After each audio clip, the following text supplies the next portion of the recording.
Ange, it's great to talk to you, but I know you were keen to speak to the Celtic supporters as soon as you possibly could.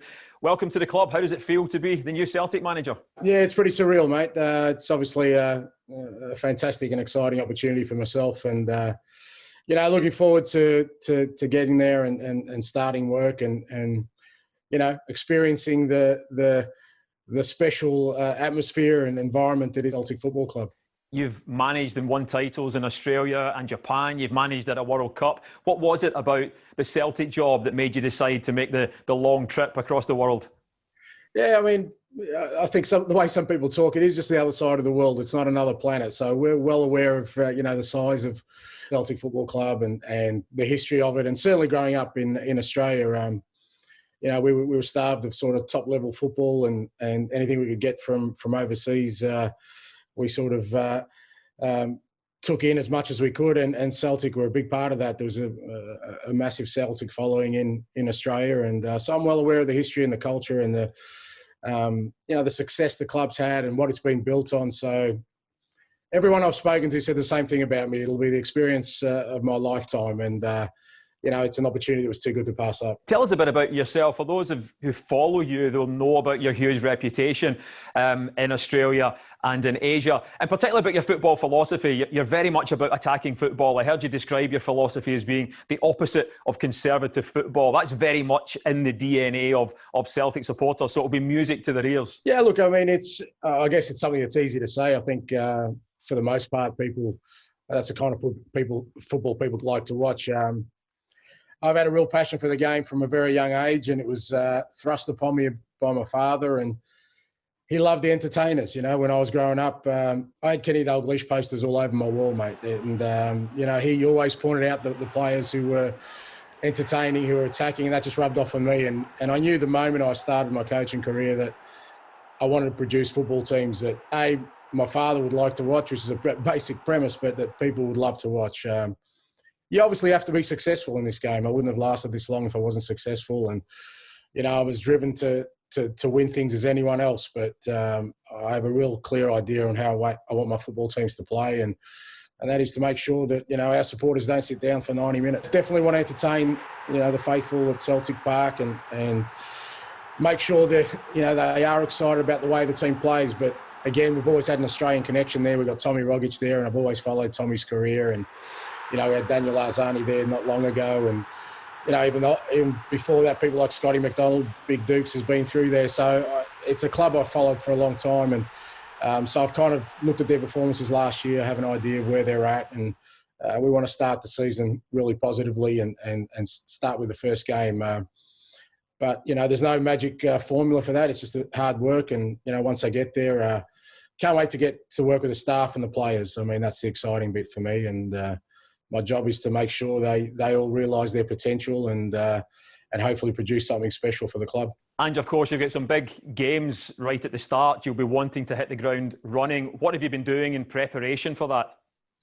Yeah, I've been in constant contact with the club CEO, and me and Dominic have already got a really good relationship going, and he's sort of given me a great outline of where the club's at the moment and what the priorities are from a playing point of view and a staffing point of view. And from my perspective, it's when I get there, I will have done a lot of work anyway, because I really think that from the moment I sort of touch ground there, I get in amongst and have as much information as possible so that I can make the best decisions for the football club moving forward. What will your priorities be when you do finally get here? Just, I guess, to get to know everyone and for them to get to know me. I think it's a really important part of the whole strategy is that I'm going to set us off in a direction, and I've always said people have got to believe in me more than anything else. Anything I say or anything I do beyond that will be fruitless if they don't believe in me as a person. And that'll be my first task, to make sure that everyone gets to understand me as quickly as possible, and then we start with all facets of the club. The priority is to get this club back to where it should be and where its supporters want it to be. And from my perspective, as I said, there's no shortcuts to that. We'll cover every base, mate, and make sure that we're ready for that first game. You've also got quite a lot of experience in terms of building talent as well. That's something that's very much important to Celtic Football Club. Is that an area that you'll be looking to build on as you get into the role? Absolutely. You know, I'm a big believer that if you can, you know, produce homegrown talent and players who have come through the club, there's, you know, for the player himself, there's an extra meaning to representing that football club. And I think even to the supporters, because they see one of their own out there. And I think that's very important. The first step of that is to make sure that the talent is being produced and nurtured at the club. And you know, I want to get really involved with the academy process as well and see, you know, where they're at. They've produced some fantastic footballers in recent times. And my job is to give those footballers an opportunity and, as I said, make them realise their potential. But for me, age is irrelevant. It's about, you know, players who are really ambitious and, as I said, they want to produce something special. You know, our careers all end at one stage. You know, but I've always felt if you can produce something that lasts well beyond your career, then it makes everything you've done worthwhile. What about away from the game? I know the job here will be pretty much 24/7 full on, but is there anything else about Scotland that you're looking forward to experiencing? No, all of it. I mean, you know, that's part of the experience. I mean, as a family, we left Australia, you know, 4 years ago, and we made a decision that we were going to hit the road, so to speak, and wherever that journey may take us. That's the beauty of football. It can take you to all parts of the globe. And, you know, our first stop was Japan as a family. We've enjoyed living here. But, yeah, really looking forward to getting up to Scotland. I've been there a few times. I've always found the people are so fantastic up there. And, you know, my wife and my kids are looking forward to moving up there. My wife will tell you, mate, it's just football with me. So she's the one that's going to be exploring the rest of Glasgow and Scotland. But we're looking forward to it as a family, and I've got no doubt we'll enjoy the experience. Yeah, we can't wait to welcome you and your family here to Glasgow and to Scotland. What message would you send out to those Celtic supporters?